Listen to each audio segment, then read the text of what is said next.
Green Day. One of my favorite artists of all time, but I almost feel a little fake saying that. Green Day is a band that my mom introduced me to when I was really young. The clean versions of their songs, obviously. I spent a ton of time in high school and college listening to Green Day even further, to the point where I consider them a gateway artist. I have the music preferences and tastes and favorite artists that I do now, thanks in part to Green Day's influence on my life. That being said, of Green Day's 14 albums, I've only listened to half of them. And I'd only say that I regularly go back to 3, maybe 4 of those 7. You gotta think about it, 7 of these 14 albums, half of them I have never even heard once. That changes today. This is definitely a bit of a daunting video. This is the largest discography that I've ever done for one of these videos, but I'm so excited to be doing it. So sit back, relax, and enjoy, because I listen to every Green Day album, so you don't have to.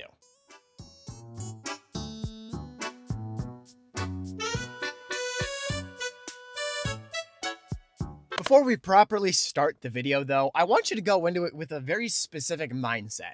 As we talk about these 14 albums and hundreds of songs, I would like to play a game called When Did Green Day Get Political? Basically every other day at this point, I go on social media and I see posts and comments asking about when Green Day got political and wishing they go back to the days when Green Day didn't make songs about social issues.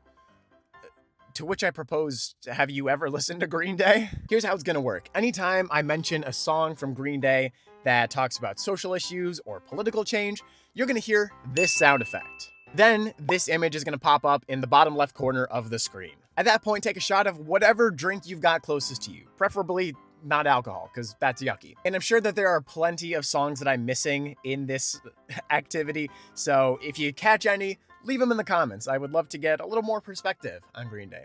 Okay, back to your video. In April of 1990, Green Day would release their debut full-length album, 39 Smooth.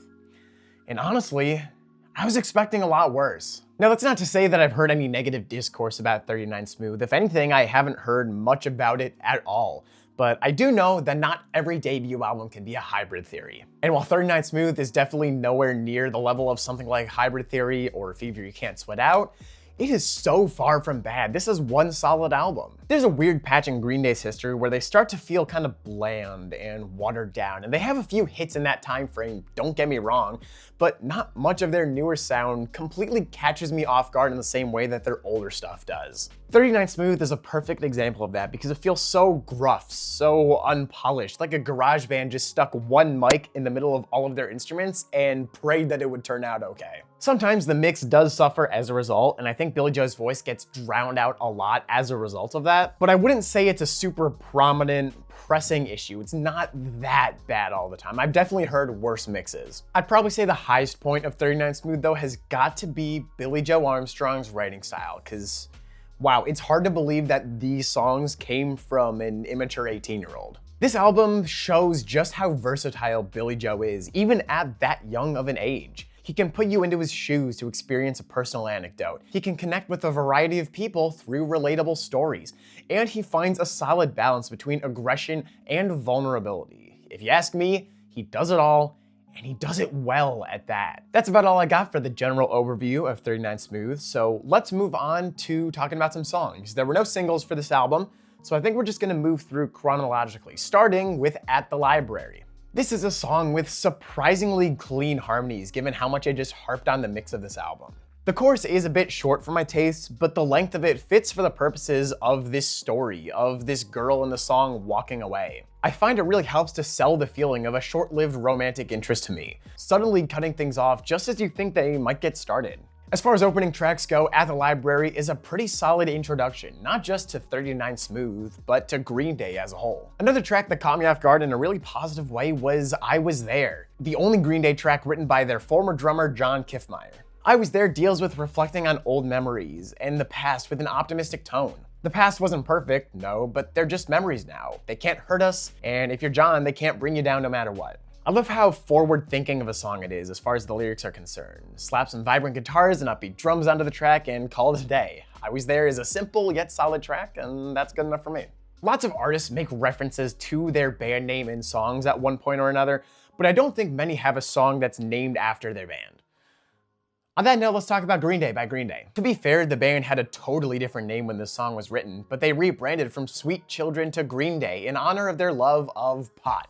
Exactly what this song is about. Green Day is an anthem to marijuana and weed lovers alike. Now, I've never been high, but the writing on Green Day gives a pretty vivid image of what it's like. Losing yourself in the sound of nature, questioning mathematics, and sprawling out on a mattress in a stupor are all pretty easy to picture in my head. Green Day is a vivid and fun song, and I can't say that I'm too mad about that. Directly following Green Day is Going to Pass el Agua, a track that feels on par with some of the tracks from Nimrod or Dookie. Hell, it sounds like it could have been a B-side on either of those projects. Going to Pass el Agua has some similar themes to At the Library, but it takes things a step further if you ask me. Whereas At the Library was a single, fleeting moment, Going to Pass el Agua goes into the internal conflict of trying to win someone's affection and just how grueling and anxiety-ridden that process can be. I think the line that sticks out to me most is, "I'm in for nasty weather, but I'll take whatever you can give to me." I read this almost as though Billy thinks or knows pursuing this person can be a toxic route, but his infatuation with them is so strong that he just doesn't care.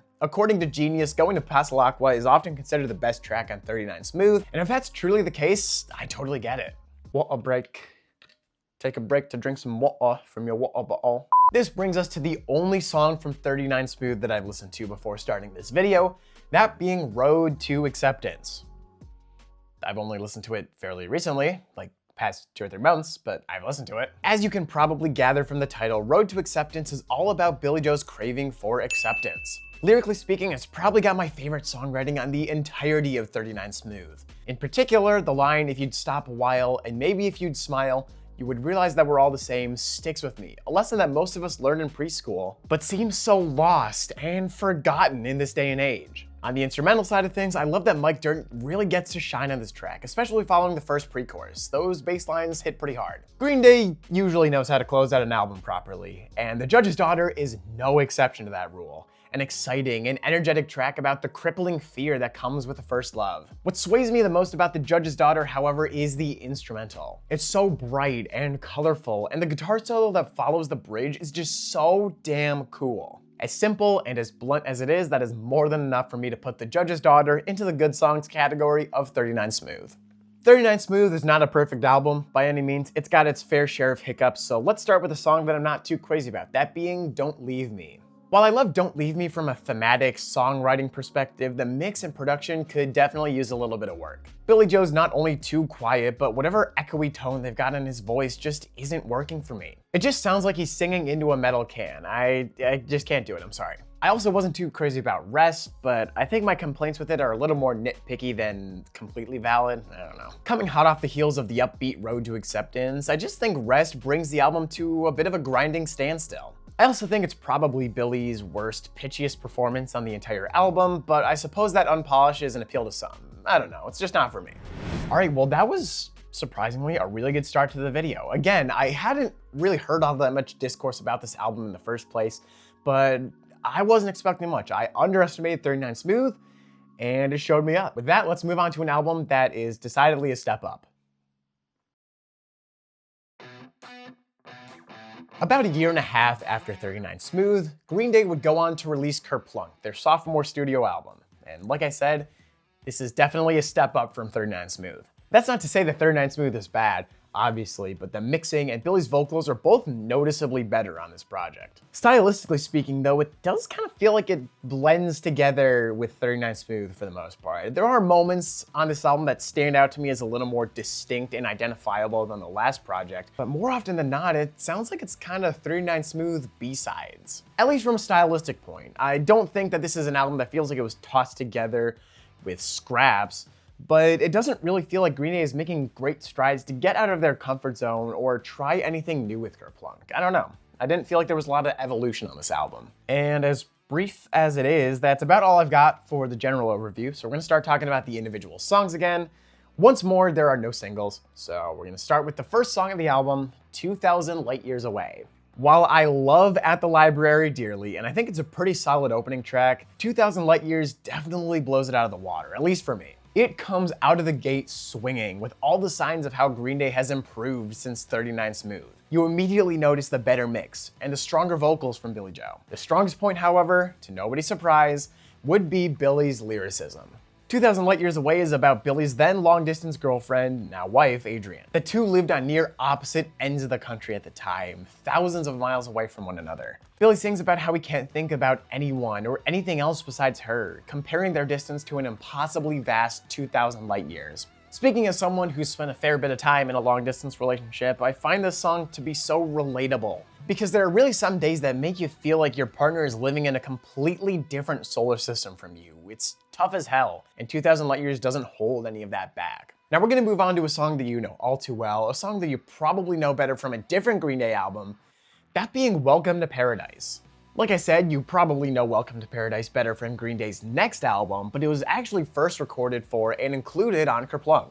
Well, I definitely think the Dookie version is better, or at least a little more polished, however you want to describe it. The Kerplunk version actually isn't that bad either. Anyways, Welcome to Paradise is one of Green Day's more iconic songs, and for good reason. The pacing and tone are exciting, upbeat, and spunky, but I think the high point for me is, once again, the songwriting, delivering a swift commentary on poverty and crime. It also tackles the anxiety of living on your own for the first time, inspired from when Billie Joe moved out of his mom's and the fear that came with that change. Every declaration of Welcome to Paradise feels so sarcastic and tired to me, like coming home from a long day of work to find your cat pissed on the couch.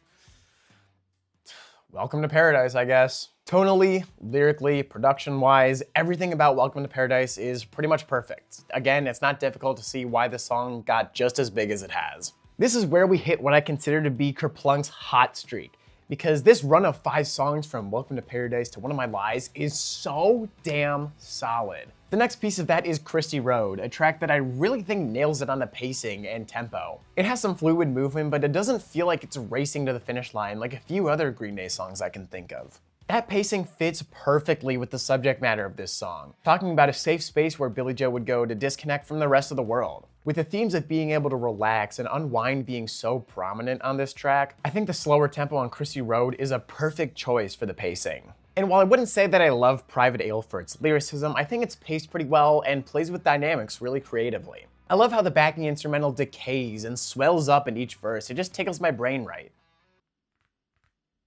Yeah, I guess that's all I've got for Private Ale. It's still really good though, trust me. Comedic interludes can be really hit or miss for me. They can sometimes come off as really lazy, and they can sometimes overstay their welcome, but I wouldn't necessarily say that about Dominant Love Slave. An interlude so full of dumb, immature potty humor that it immediately reminds me of something from Blink-182. I think what I love most about this song is that Green Day really committed to the bit. Like, this is basically a whole-ass country song sung by drummer Tre Cool about, well, you can infer from the title. I don't think I can say that on YouTube. One of My Lies ends this generational 5-track run for me, and boy does it end it on a high note. It's a bit of a bleak song lyrically, revolving around the idea that you're incredibly small and insignificant in the grand scheme of things. But I love how pessimistic Billie Joe comes across in this song, especially in the pre-chorus. He really feels down on his luck and sort of hopeless, and while I feel for what the man was going through, those experiences make for some really solid music. The last track that I want to talk about on Kerplunk is probably what I'd call the best written track on the entire album, that being No One Knows. Kerplunk is full of lyrical themes that reject maturity, growing up, and accepting the responsibility that comes with it. But No One Knows feels like the exception to that. It still feels spiteful and upset that youth has to come to an end, yes, but it also finds Billie questioning whether he should make extensive plans for his future, and where to even start with something like that. Once again, for Billie's younger age, I think this is such a mature and insightful perspective to have, making for one great track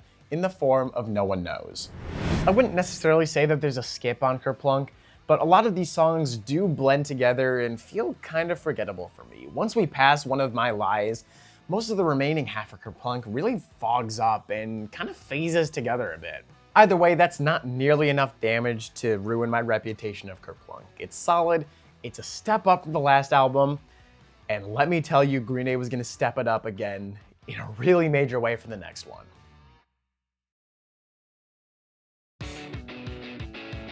In February of 1994, Green Day would release an album called Dookie. Holy shit, this is one impactful album. Not only would I say that this is one of Green Day's strongest albums in their entire catalog, but I'd even say that Dookie is one of the most influential pop-punk albums of all time.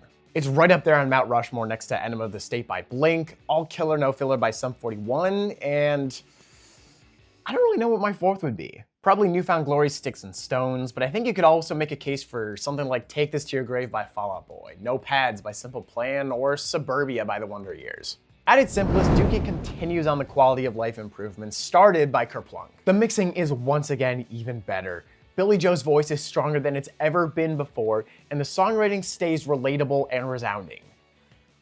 Need I say more? Dookie is also just incredibly consistent from start to finish. I try to be objective and point out low moments on every single album, even the ones that I love dearly, but even its worst moments soar leagues above a majority of the rest of Green Day's catalog. I'd also add that Dookie is arguably the best paced Green Day album of all time. I think Green Day struggles with this before and after Dookie, sometimes putting out albums that are gone in a flash or verge on overstaying their welcome, but Dookie is the perfect length, and it never feels like it drags or races to the finish line at any point. With that out of the way, let's talk about our first wave of singles from Green Day. Dookie has 4 singles, those being Longview, Basket Case, Welcome to Paradise, and When I Come Around. Holy shit, that's a collection of singles. If you know any song from Dookie, let alone Green Day as a whole, chances are it's Basket Case. To be fair though, there is a multitude of reasons for this song's billions of streams. For one, I find it to be a deeply personal and vulnerable song for Billie Joe, revolving around his struggles with anxiety, to a point where Billie Joe found himself questioning whether he was crazy or if everything else around him was crazy. And as simple and brief as it is, I love the bridge on this song. It feels so chaotic and touch and go, like the thought of needing to grasp onto control as if it can escape you at any moment is just wild to think about. All of these elements really come together and make you feel for Billie Joe as the protagonist of Basket Case. We'll return to the rest of our singles later, but for now, let's go back to the beginning. Dookie kicks us off with the best opening track we've heard yet, that being Burnout. Burnout is about exactly what you think it is. Living as a so-called burnout unachiever and not particularly caring about that fact. It's a simple song lyrically, but more importantly, it's relatable for that very reason. Pair that relatable lyricism with an energetic, colorful instrumental, and you've got one exciting, resounding opener in the form of Burnout. In a similar vein to Kerplunk, Dookie has a generational 5-track run in the middle of its track list, and if you ask me, that starts with Chump, a brief yet bitter song directed at a hypothetical ex's new partner. Billy sings about how much he hates this new guy, even though he doesn't know who he is or what he looks like, making Chump a great track for when I'm feeling really spiteful or petty. More importantly, however, Chump's instrumental is amazing. The lyrics end at 1:30, sending us into a bass solo and creative instrumental outro that seamlessly transitions us into the next track, Longview. If you've heard of Green Day, chances are you've heard of this one too, or at least recognize its iconic bass line. Longview is all about blinding boredom and what activities a young man may partake in should they find themselves home alone with nothing better to do. You see where I'm going here? If you're still not following what I'm getting at here, I'm gonna let you look it up on your own because I don't know how much I can get away with, but yeah, it's about as on the nose as it can be. If you're like me, you love this track for its crunchy bass line and creative use of dynamics between the verses and choruses. Every chorus feels like an explosion of color and vibrance with how it blasts you with sound. It's just such a great song. Welcome to Paradise is the next song in this run of tracks, and I don't have that much to add to it that I didn't already say on Kerplunk. So let's move instead onto Pulling Teeth. Pulling Teeth sees our main character in an abusive relationship, struggling with the physical pain and abuse his girlfriend puts him through, but also still thinking that what they have is love. God, that's bleak. Following Welcome to Paradise, and a lot of upbeat tracks for that matter, Pulling Teeth is a good chance for us to slow down and catch our breath pacing-wise. I'd also say that this is probably one of the catchiest songs on Dookie as a whole, a weird compliment to give to a song of this subject matter, but it fits. Pulling Teeth, of course, leads us into Basket Case, and that rounds off this insane 5-track run. Picking a favorite off of Dookie is incredibly difficult, but if I had to, she would definitely make it into the top 3, which is also one of Billie Joe Armstrong's favorite Green Day songs of all time. She was inspired by a feminist poem of the same title that a girlfriend of Billy's showed him, and stands as an anthem for breaking societal gender norms and showing empathy for those who have been considered inferior or incapable of doing something solely based on their gender. I think my favorite line is at the end of the chorus, "Scream at me until my ears bleed, I'm taking heed just for you," where Billie Joe puts the emphasis on listening to women and understanding the struggles that they go through on a daily basis. Now look, I know this cliche is getting out of hand, but I've said it before, I'll say it again. If there's any song you know on Dookie, chances are it might be When I Come Around. a song that tells a story about a couple who both want different things from their relationship. The man who narrates the song is looking for something more casual, while his partner is hoping for something more serious. The whole song feels like a back and forth, will they won't they situation to me, with Billie eventually telling her to go off and do what she wants, even advising her to tread with caution and wishing her the best. When I Come Around also has one of Green Day's most iconic instrumentals, if you ask me. This opening guitar riff, bass line, and drum fill are immediately recognizable, not just as When I Come Around, but as quintessential Green Day. Dude, I'm really chilly, man. You get a hoodie. Recently, my favorite song on Dookie has been Coming Clean, a song about Billie Joe coming out as bisexual. It comes with a lot of uncertainty for him, with sentiments like Mom and Dad will never understand, and skeletons coming to life in my closet. What I love most about Coming Clean, though, is that it ends on a kind of optimistic note, with the line, "I finally figured myself out for the first time," sending us towards the conclusion of the track. According to Billie Joe, he's received a lot of letters of support and gratitude in response to this song, and I can see exactly why that would be. I don't typically prefer high-octane pop-punk songs that feel like they leave you out of breath, but I can look past this insane pacing on In the End for its lyrical storytelling. In the End is about Billie Joe's mother, specifically when she started dating other men after his father passed away. It's spiteful and almost a little ignorant, but that's what I love so much about it. I've thankfully never been in the spot of losing a parent, but when all you've known your life are mom and dad, and then mom starts dating someone that isn't your dad, I gotta imagine that feeling is hard to cope with, especially as an immature young adult, even if it is a sign of your mother beginning to heal and move on. Everyone goes through loss and moves on in vastly different, sometimes irrational ways. And seeing that on blast is what I love so much about In the End, because that form of moving on for a parent is difficult to understand for a child. I can imagine it feels like a betrayal to an extent, and it's hard to see it as simply moving on. So, to nobody's surprise, no skips on Dookie. You already know that, I already know that, but you know, I have to say it anyways.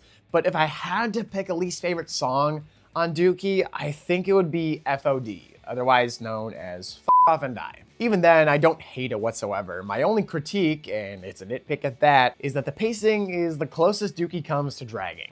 I think FOD just takes a little long to get to the point or amount to anything exciting, but that's just me. That aside, I love the lyrical content and perspective. I think Billie Joe works really well as a songwriter when it comes to putting a listener into his shoes and seeing things from his point of view. As a result, I almost view FOD as a foil or a parallel to something like Road to Acceptance, where instead of internally craving to be accepted by his peers, Billie Joe is angrily exploding on those people, burning bridges, spitting venom like there's no tomorrow. If anything, FOD is an incredibly satisfying, cathartic track to spin, and that's good enough for me. Like I said, this is nowhere near a skip. So that's Dookie, and that does kind of raise a question. When you put out one of your best pieces of work, where do you go from there? Which I guess leads us into our next album.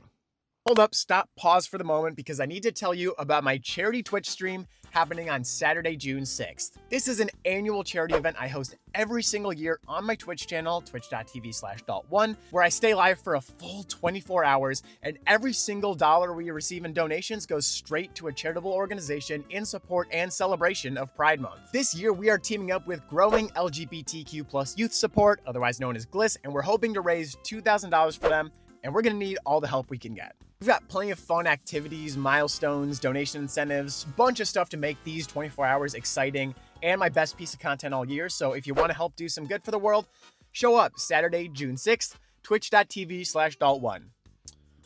Okay, let's go on to the next album now.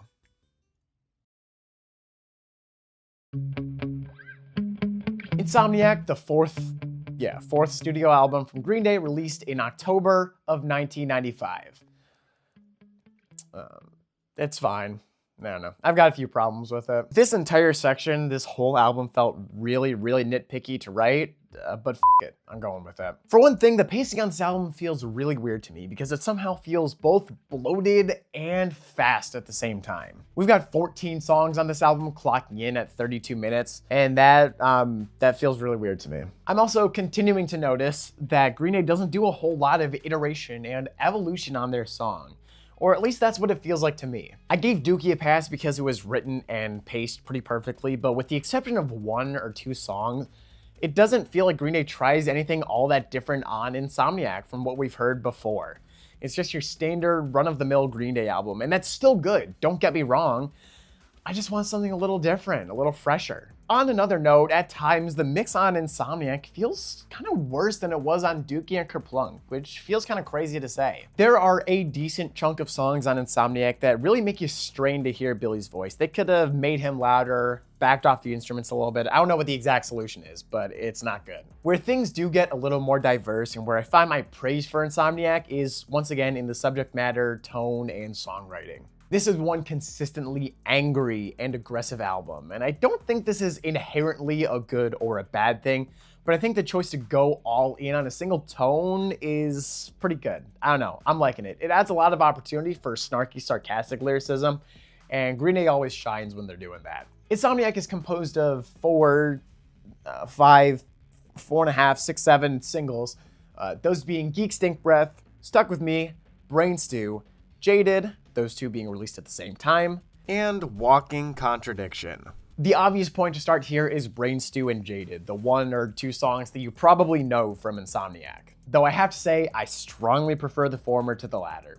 Brain Stew is the one song on Insomniac that really stands out to me because it almost feels like the band going back to their roots. This is another garage band sounding track, like something that could have come off of 39 Smooth. This isn't my favorite popular Green Day song, but as far as Insomnia is concerned, it's definitely one of the best on the entire album. Let's go back to the start of the album for a second though. Let's talk about Armitage Shanks, which by no means is a step up from Burnout, but as far as openers go, it's okay. It's upbeat, it's exciting, and it's pretty by the numbers in typical Insomniac fashion. Lyrically speaking though, I don't think it's anything we've never heard before, discussing themes of self-deprecation and being stuck inside one's mind.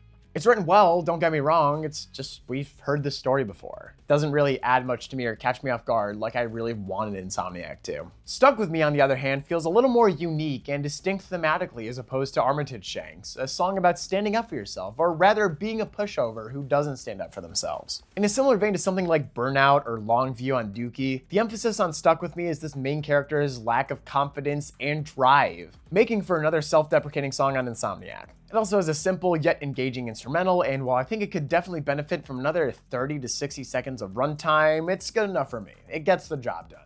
After Stuck With Me, we're going a couple songs before reaching the next high point, that being Stewart and the Avenue. If you've ever been in need of a petty, spiteful song to get you past your ex, this is the track for you. As is to be expected, it's based on a true story from Billie Joe's life, and it's full of impactful lines. I think that in particular, the lyrics, "You're a blur of my dead past and rotting existence," and "I'm beat down and half brain dead, the long lost king of fools," really stick with me. Really highlighting the severity of Billie Joe's anger, both at himself for being played like a fool and towards this ex that has put him through hell. If I had to pick a favorite off of Insomniac, it would probably be Stewart and the Avenue. This is one cathartic track. On the bright side, while Insomniac is a bit of a rough album for me, it does end off on a really positive note with Walking Contradiction. Walking Contradiction is as aggressive as anything else on Insomniac, pitching a bunch of hilarious, hypothetical situations for our main character to find themselves in. Green Day will eventually outdo the song with future closing tracks, but right now, this is my favorite way that they have ever closed out an album. I love Walking Contradiction. All right, so this takes us to the moments of Insomniac that I'm not too crazy about.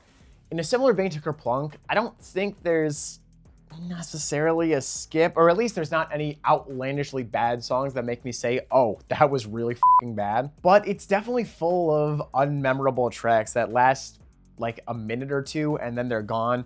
And no hate on you if you are the world's #1 Insomniac fan. I'm just not crazy about it. I'm sorry, I don't get the hype. On the bright side though, we're done talking about Insomniac, and that's a good thing because it means we get to talk about another one of my favorite Green Day albums. So let's start.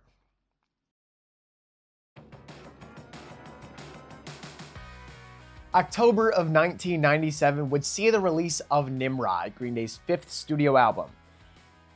Yeah, it's pretty good. At face value, Nimrod is definitely a more intimidating listen than anything else we've talked about yet. We're talking 18 songs, clocking in at just a hair above 49 minutes, and unfortunately, you kind of feel it. This is one long album, and for me, a full listen does kind of drag at points. On the bright side though, the bloated length of Nimrod is where my complaints both start and end, because alongside Dookie, I think this is one of Green Day's most consistent albums to date. It's also one where we finally see Green Day diversifying on their style.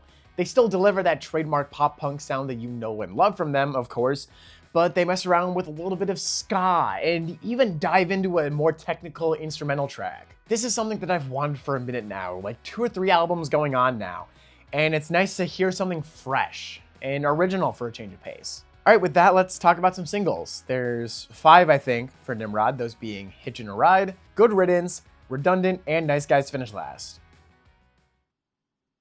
Okay, Dalton, that is 4. Green Day keeps upping their opening track game because Nice Guys Finish Last is yet another step up from its predecessor. It's a blunt and sometimes bleak song, but I think Billie Joe does a good job of leaning into the humorous side of that. The subject matter of Nice Guys Finish Last is about as simple as the song title makes it out to be. More often than not, the good Samaritans of society don't come out on top, with Billie Joe even referring to these so-called nice guys as outcasts. Sonically, it's also a good setter of tone and pacing for Nimrod. This album doesn't take a lot of time to slow down and catch its breath, so starting things off with a high-octane track like Nice Guys Finish Last is an appropriate choice. Hitchin' a Ride, on the other hand, is a track that's admittedly been taking a bit longer to grow on me, but it's definitely been a high point of Nimrod.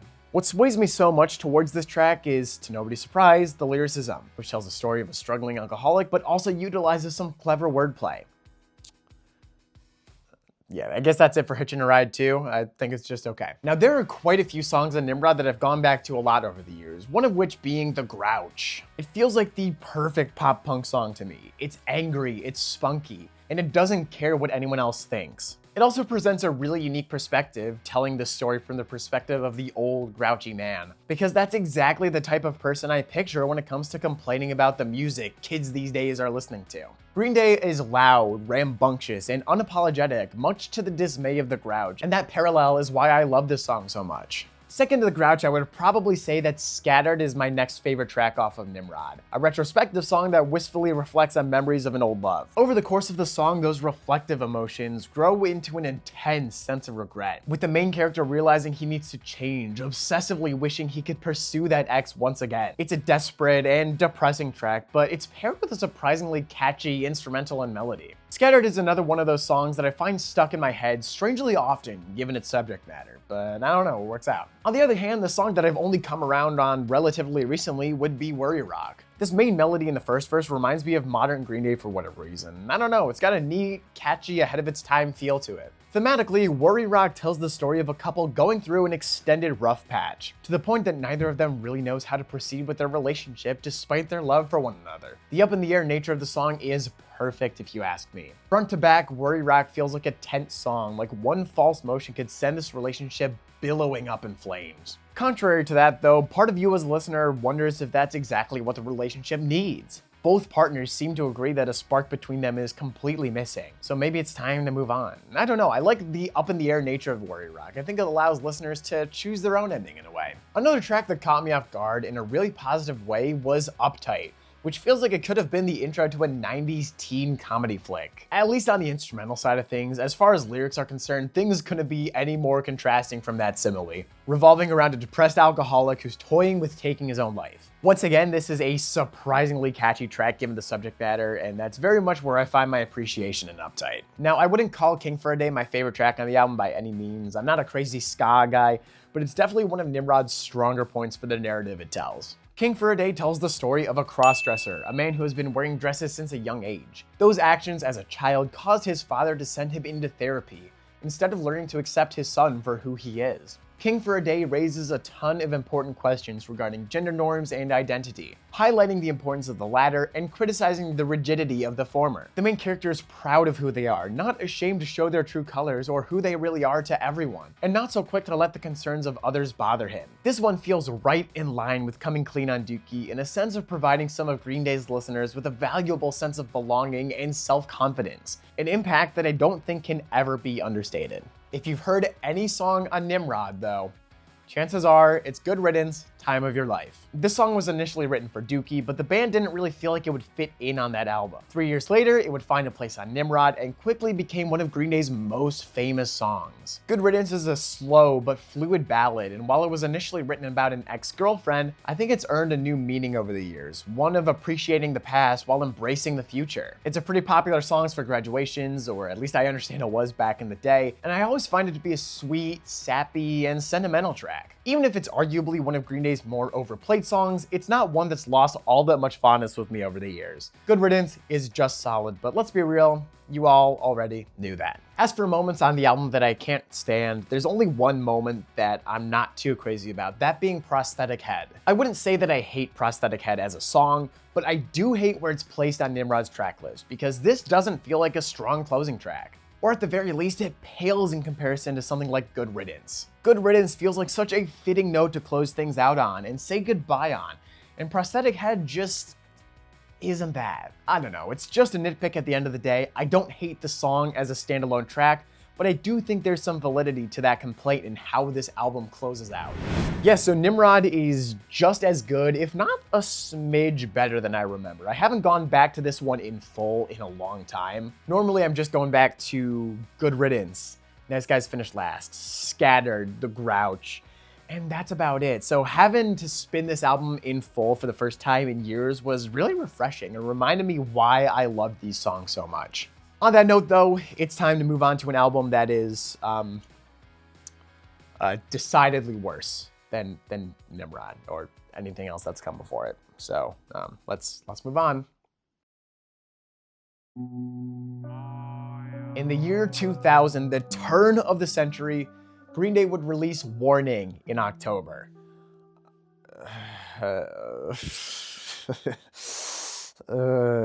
Warning feels like a big departure from the Green Day that you know and love. And I know I've spent a lot of time whining about how I want them to try out something new, but I don't think it worked out in this case. This is probably the first album of theirs that I'd say has a washed out, blanded up for the radio feel to it. It doesn't feel nearly as punky as any of Green Day's past releases. It just feels so safe and predictable to me. On that note though, pinning a flat out style on Warning in the first place is difficult. Sometimes it takes on a folk inspiration for its sound, sometimes it feels like a neon pop punk album akin to something like The Academy is, and sometimes it's just weird. Warning is a bit of a jarring album that to me doesn't really know what it wants to be or what it's trying to be. I'd also say that Warning doesn't have the best pacing. At least half of it or 2/3 of it is boring and really forgettable for me, and we don't reach its best moments until the very final songs of the album. To be fair, those best moments are incredible and even beat out some of Nimrod's best moments for me, but man, it takes a while to get there, and given the choice between listening to Warning in full and to those last 3 songs on their own, I will take the latter almost every single time. That's enough bitching and whining for now though. Let's actually move into the album and let's talk about the 3 singles, those being Minority, Warning, and Waiting. Let's start at a sort of weird spot with the 3rd single, Waiting.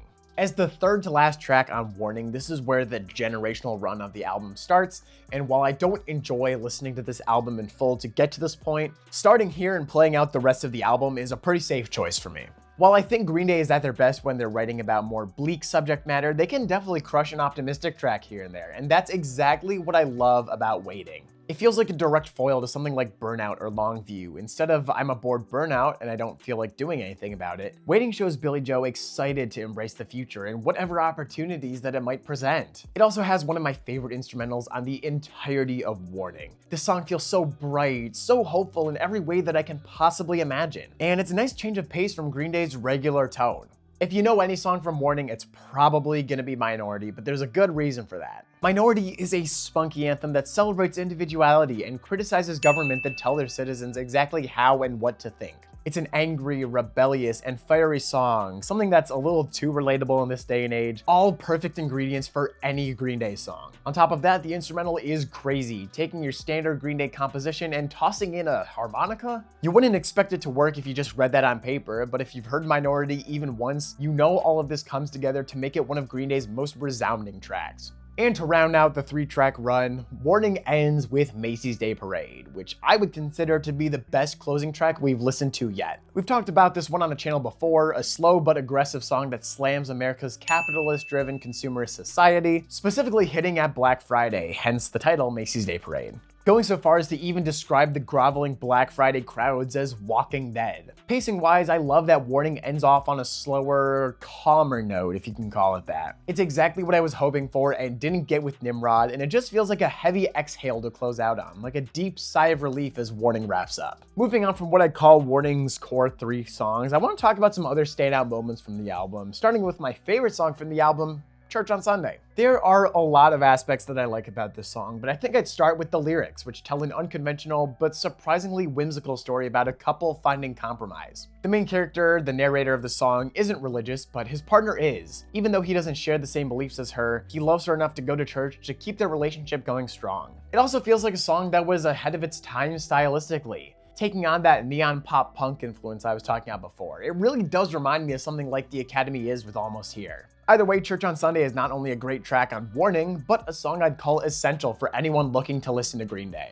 If we're talking standard Green Day pop punk sounds, Castaway is probably the closest you're gonna get. It's solid. I don't think it's really on the same level as anything on like Nimrod, Dookie, or Kerplunk, but within the context of Warning, it's totally fine. While the instrumental is solid, the lyricism is where Castaway really starts to shine. It fills a similar role to something as Burnout to me, playing into the hopeless nature of a main character, which Green Day has always been good at. I guess at this point it's getting a little repetitive, like something we've heard before, but it's still solid. In the context of Warning, Castaway is totally okay. In a similar vein to Church on Sunday, Deadbeat Holiday is a track that feels really ahead of its time stylistically. This bright, major keyed instrumental feels super late 2000s, mid 2010s pop punk to me, something like All Time Low's Future Hearts to an extent. This warm instrumental pairs perfectly with the subject matter of the song, following a character making the best of his life and enjoying his time on Earth despite a set of crappy circumstances and kind of lacking future. Deadbeat Holiday is another essential Green Day track if you ask me, and a contender for one of Warning's catchiest songs. If we're talking about songs that I initially slept on my first listen of Warning though, I have to bring up Hold On, a song that really took its time to grow on me. Now that it has though, I think I'd consider Hold On to be one of Warning's best written tracks, revolving around underestimating yourself and how much you can accomplish when you stop doing so. I love motivational tracks like that, and even though they're pretty different styles, Hold On immediately makes me think of Gold Steps by Neck Deep. Both of these songs put the emphasis on the singer's power to take matters into their own hands and overcome struggle, and use personal anecdotes as evidence for why listeners can do the same. If you ask me, that's pretty powerful, and it makes Hold On all the more compelling of a song. So this takes us to the bad songs of Warning, and compared to the past albums that we've listened to, I don't think it's the same level. Take Insomniac for instance, where the songs that I didn't like sort of blended together, felt unmemorable, but in the case of Warning, they are Dookie booger bad tracks. Yeah, so we're a shade below everything else today, starting with the title track Warning. If you ask me, the first sign that this album wasn't going to hold a candle to anything before it was the title track, which is also conveniently the first song on the album. I do like the encouraging, contagiously confident subject matter of the song, and I think it's quite uplifting, but the rest of the track just feels so uneventful to me. Warning never amounts to anything exciting, it just feels like it fizzles out by the time we reach the end of the track. Blood, Sex, and Booze is a song that I have similar complaints about, at least in the realm of never amounting to anything super exciting on the instrumental or vocal sides. In fact, I'd say the vocals are the weakest part of this track because Billy's voice sounds so sloppy to me. He can't hold a pitch to save his life, and his voice sounds almost gargled. Maybe it's some effect they added in post, maybe it was just an off day, all I know is I'm not loving it. If any song overstays its welcome most and is most off-putting on Warning though, it has got to be Misery for me. The style of this song is what throws me off the most, going for this weird polka mariachi fusion sounding tone. It's off-putting not just as a Green Day song, but more importantly as a moving piece of Warning. It sticks out like a sore thumb. While the writing style and delivery of the song's story is interesting, I just don't think Misery ended up warranting its 5-minute length. Maybe I'm just too impatient, but this song drags every minute. It's just not for me. Okay, so that was Warning, and it leads us into a pretty important point of Green Day history. While Warning was received well with critics, commercially it was a failure. It did not perform well. This was a pivotal time for Green Day. They had to put out something that was really gonna hit hard for, the money's sake. And they started working on a new album called Cigarettes and Valentines. The band started doing substantial work of it to the point of actually getting to record a few of these songs just for their hard drives to be stolen and lose all of their progress. They could have picked up where they left off, tried to remake it as best they can, but they said, screw it. We're gonna scrap it entirely, start a brand new album. And I'm so glad they did, because it means we got the next album.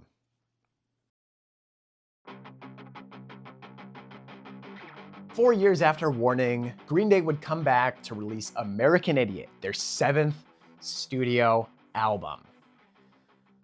You already know this one's good. Do I even need to say anything about it? Let's just go to the next album. Next to Dookie, I think I would call American Idiot Green Day's most iconic, recognizable album, and I don't think that's gonna be all that controversial. From the album cover to the story taking place over these 13 songs, this is one influential album on pop punk and rock. American Idiot is also a concept album, telling a narrative across its 13 songs about a main character known as the Jesus of Suburbia. We're gonna break this down a little bit more in depth as we talk about each song, but this was my first exposure to a concept album and rock opera in general, so it had a pretty significant impact on my life. And as you can probably deduce from the title, American Idiot is a blatantly political project. A reaction of sorts to the events of September 11th, and more specifically, the Bush administration. I've said it before, I'll say it again, Green Day didn't just randomly get political in 2016. They've been like this for a really long time. No matter how ignorant or incomprehensible you may be, that's how it's been. On that note, let's stop yapping, let's talk about some songs, starting with the 5 singles of American Idiot. Those being American Idiot, Boulevard of Broken Dreams, Holiday, Wake Me Up When September Ends, and Jesus of Suburbia.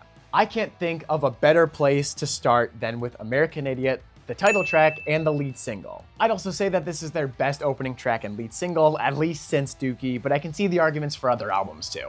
Either way, if you're looking for any sort of political rage or catharsis from this album, American Idiot is about as blatant as it gets, and that's why I love it so much. It's so on the nose, so relatable, so aggressive. And unfortunately, it's all too relevant these days, but that doesn't take away from how powerful and exciting of a song it is. There's a good reason American Idiot has transcended time to become a mainstay of any pop punk fan's rotation. It's just that good. Now, American Idiot is no stranger to 10-minute epics, the most famous of which being Jesus of Suburbia. While American Idiot, the song, establishes the setting where our story takes place, Jesus of Suburbia introduces us to our titular character, Jesus of Suburbia. Jesus of Suburbia is a bit of a mouthful to say though, and I'm gonna be saying it a lot, so I'm going to refer to this character by the name Johnny, which was used in the American Idiot Broadway adaptation. So Johnny is Jesus of Suburbia.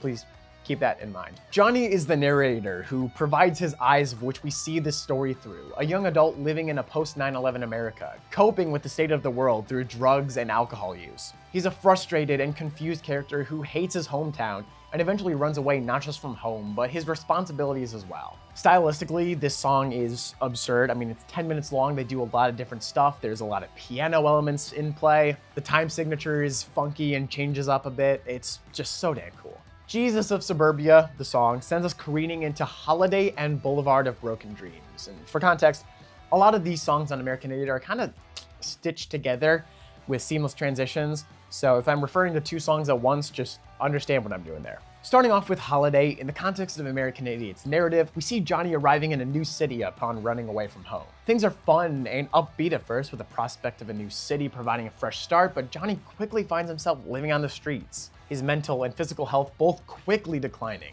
This of course leads us into Boulevard of Broken Dreams, a song that you're probably all too familiar and tired with. This song tackles the crushing depression that Johnny experiences now that the holiday sensation has worn off. Everything feels a lot more real, a lot scarier, and Johnny has never felt more alone than he does right now. All things considered, there isn't a lot to break down with Boulevard, so let's go back to Holiday for a moment to talk about its other meaning. In addition to its in-lore meaning, Holiday is a staunch anti-war anthem with shots thrown at George Bush and even a metaphor comparing him to Hitler. It continues the furiously frustrated tone of American Idiot perfectly and keeps the tempo moving before we slow down to catch our breath for a few songs. This takes us into the slower, almost dreamy Are We the Waiting, which momentarily brings the pacing down for a bit. Beyond just taking a second to catch your breath, the pacing of Are We the Waiting feels super intentional, reflecting the state of Johnny and his story, where his mental anguish is slowly setting in at an increasingly alarming rate. Once again, themes of loneliness and belonging are key points of this song, and I think I'd say it's probably the prettiest song of the entire album. The echoey, spacey feel of these drums really sells the idea of someone being overwhelmed by overthinking and being overwhelmed by loneliness. Attached to the hip of Are We the Waiting is St. Jimmy, a high-octane, punky track that introduces us to our next character in the story, the titular St. Jimmy. St. Jimmy is a figment of Johnny's imagination and a key player in influencing Johnny's future reckless actions. St. Jimmy, the song, not the character, harshly cuts off Are We the Waiting with quite little fanfare. It's a brazen and brash introduction to this new character, and for how chaotic he is and how chaotic his impact on the story is, that fits perfectly. Following the introduction of St. Jimmy, we ease into Give Me Novocaine, a slow and somber track that shows Johnny finding release through drug use. Things have never been worse for Johnny, and unfortunately, the only place he can turn to right now is sedation, something to numb any pain he's feeling. Right next to Are We the Waiting, Give Me Novocaine is a track that I always forget how much I love until I'm listening to the full album. Despite its slower pacing, the song never feels like it lulls or drags at any point, and the lyrics are simply devastating. This is one heavy emotional song. She's a Rebel, on the other hand, is upbeat and lively, a stark contrast to the bleak Give Me Novocaine. It also introduces us to our third and final character in the story, What's Her Name, who I guess you could call a love interest for Johnny. Don't get too attached though. What's Her Name is a free-spirited rebel that naturally attracts Johnny, and the two spark a relationship. She's a Rebel is bright and peppy, vibrant and full of color, and for a brief moment, things seem like they're turning up Johnny. Personally, this is not only one of my favorite songs on the entirety of American Idiot, but in Green Day's catalog as a whole. She's a Rebel is fun and exciting from start to finish, and that perfectly characterizes What's Her Name, so it's good enough for me. Remember how I just told you not to get too attached to What's Her Name? That's because the track that directly follows it, Extraordinary Girl, shows the cracks in their relationships beginning to form. Though every line is sung by Billie Joe Armstrong on this song, Extraordinary Girl is a back and forth between Johnny and What's Her Name. I've always pictured this back and forth as journaling, where each writes private entries about their relationships and its ups and downs. Johnny sees What's Her Name as a goddess who distinctly lacks confidence, and What's Her Name calls out Johnny's cowardice in running away from home, despite her feelings for him. The song ends on a somber note where the two realize they're trying way too hard to make this work, which directly leads us into Letter Bomb, where What's Her Name finally breaks up with Johnny. She calls him out for being a hypocrite, seeing himself as a Jesus of suburbia despite only running away from his problems, and reminds Johnny that St. Jimmy is only an unhealthy figment of his imagination, a figment that's driving him insane and driving her away. It's upbeat and standoffish, and I'd say that it's a pretty satisfying way to show the wake-up call Johnny receives. This is a pivotal, near-climactic moment in the story. This now leads us into my least favorite song on American Idiot, which is unfortunate because, well, it's one of their most popular tracks. So let's talk about Wake Me Up When September Ends. To be fair, I don't completely hate this song. I've just heard it so damn much over the years, and I'm pretty tired of it. That being said, I won't deny that it's an incredibly powerful and moving track. Wake Me Up When September Ends is about Billie Joe Armstrong's father, who passed away when he was 10 years old. Allegedly, after his funeral, Billie Joe shut himself in his room and told his mother to wake him up when September was over, as his father passed away on the 1st of the month. It's a brutal and devastating track as far as the lyrics are concerned. As far as the story of American Idiot goes, Wake Me Up doesn't hold that much significance. The Broadway musical adaptation, it sort of ties in with Letter Bomb as the wake-up call to Johnny to start taking things more seriously and to better himself, but that's about it. We kind of cover that in Letter Bomb on this album. With that, we arrive at what I guess I would call the climax of American Idiot. Another 10-minute epic in the form of Homecoming. Johnny wants to rid himself of St. Jimmy, of this terrible mindset that's been ruining his life, and he does exactly that, figuratively blowing Jimmy's brains out into the bay. He moves on and finds a job, but it's still not enough. He hates it, finding himself craving the life he had back home. And as the title suggests, the song ends with Johnny coming back home with what I'd say is very little fanfare or celebration. Personally, I love that ending so much. This idea that Johnny's whole conquest started off as a large, proud triumph, but this ending now feels so pointless. And if I had to pick a favorite song on the entirety of American Idiot, the choice would be easy, because my favorite Green Day song of all time is What's Her Name, the closing track of American Idiot. You ever fumble a girl so bad that you spend the rest of your life thinking about what could have been? Well, let me tell you, Johnny did, and that's exactly what What's Her Name is about. The song takes place presumably a few years after the events of Homecoming, and Johnny's life has mostly returned to normal. Nevertheless, he still dwells on the brief yet fierce time he spent with What's Her Name, although he can't remember her name at all, hence the title, What's Her Name. It's retrospective and wistful from start to finish, almost reminding me of a less optimistic I Was There. While a bit of her and the memory of their relationship still haunts him to this day, Johnny decides he won't forget the memories of their time together. And that closes out American Idiot. Okay, so this is the halfway point. We still got a lot of crap to talk about, and I'm feeling kind of tired, so I'm gonna take a quick break, okay? I'm gonna stay right here. You stay right there too, okay? It's just gonna be a quick nap. That's all it's gonna be, 30-minute power nap. And then we can get, right started with, 21st Century Breakdown. And we can go from there, I guess.